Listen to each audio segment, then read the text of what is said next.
Hi all, welcome to Beanie Composter. If you don't recognise me, then apologies. It's been a couple of months since we've done a video and I'll explain why in a moment. Feeling a little bit sick at the moment. I've already had 6 fried eggs and 8 bottles of Coke. It's amazing what you find in a bag of Haribos. but anyway, back to the serious stuff. I think the last video we did was on winter options for your hotbin, and I mentioned a couple of ways you could sort of go through winter with your hotbin, and I think just before that video I actually emptied mine out and gave it a little bit of a service so it was ready for the winter. And as it happened, I thought that would really see me through winter and I'd keep things nice and hot, but it didn't happen that way.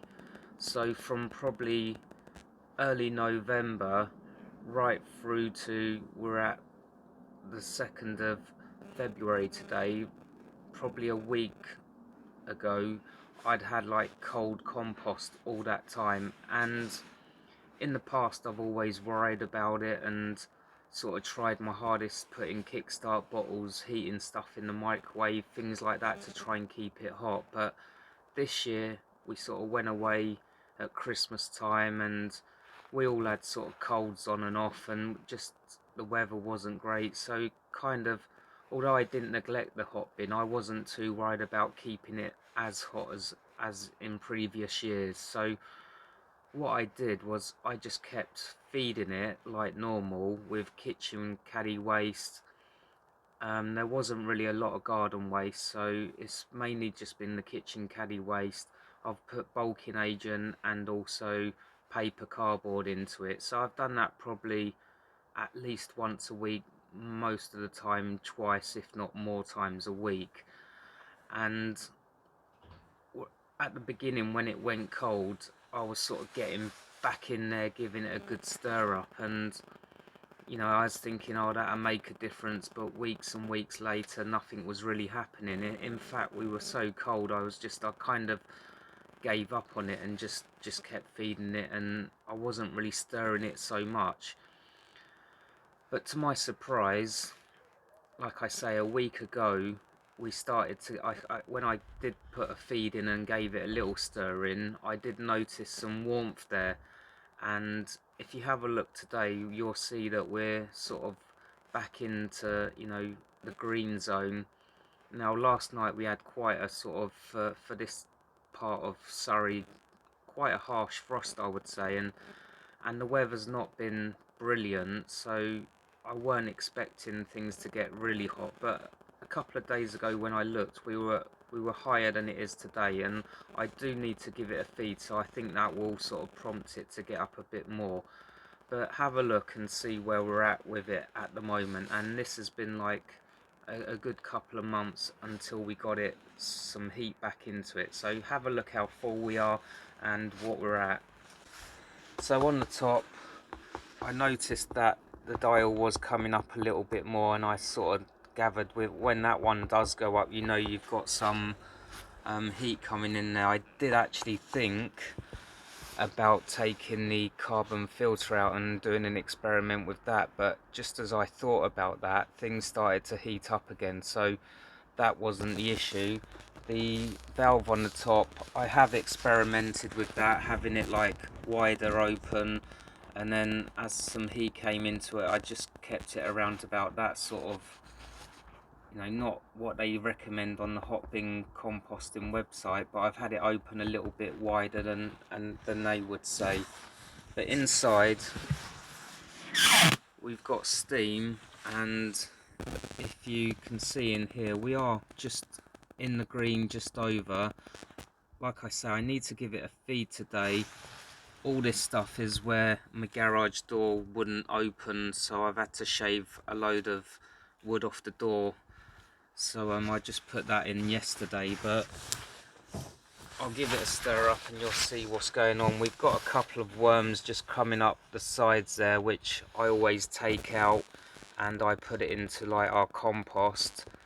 And yeah, sort of happy that things have come up to temperature again. So as I've always said, sometimes you just need to be patient with these things.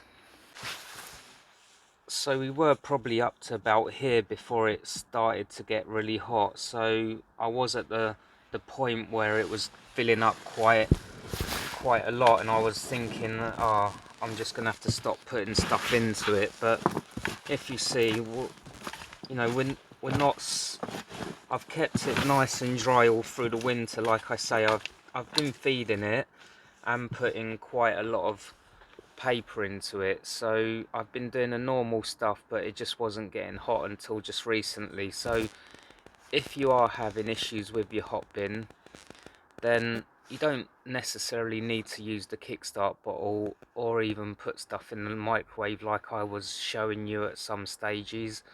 You can just keep topping your stuff up, and as long as you're putting enough paper so it doesn't go anaerobic and you're putting enough bulking agent in there, you're gonna eventually get hot temperatures again once, you know, the normal temperatures in the climate warm up, and you get, yeah, like I say, you'll get heat into your hot bin eventually. Regarding the leachate, because it's been wet, it's been cold, and like I say, the hot bin wasn't really doing much, so I took the tape off, and I haven't really been collecting any leachate at the moment. But I think once we get a little dry spell, I'll give all that a clean up, put the tape back on there, and start collecting it again. Now, if you've got the Mark II, then you've got the tap where you can collect leachate a bit easier. So that's the case with the Mini that we've got. It's still at my mum's. I've kept it in like the mini greenhouse just to protect it from any fox damage, and that one's also been like this one. I haven't been feeding it so much. My mum hasn't been able to feed it that often as well because she's, you know, pretty old. So that one has been the same, just cold all the time. But I've noticed when I've been there the last week that some heat is getting back into that one as well. And what I do think is quite essential to get the heat back into it at this time of the year is your bulking agent. So make sure you've got plenty of that going in, and if you can, try and make sure that's dry as well.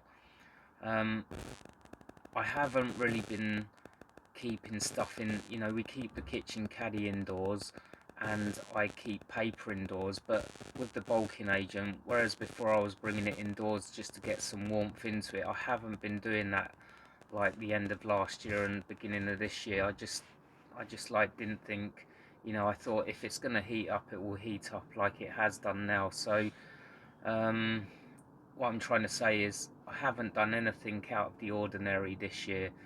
Now, waffled on, went down another rabbit hole there with another waffling thing, but the leachade back in my mum's in the Mark II that we've got there, it has been collecting little bits of leachade, so I have been storing that, but not loads because obviously if it's not hot, you're not creating the steam like you would normally, so you're going to have less leachade. But we have collected a little bit, but as I say, it's not essential at the moment. Once you get your hot bin nice and hot like it is now, and you get some dry weather, you will be able to collect quite a bit to see you through the summertime. Patience is a virtue, as they say, so don't give up with your hot bin. It will eventually get hot again. If you've got any questions about your hot bin, just leave them in the comments below, and I'll always try my best to respond and give you a good answer.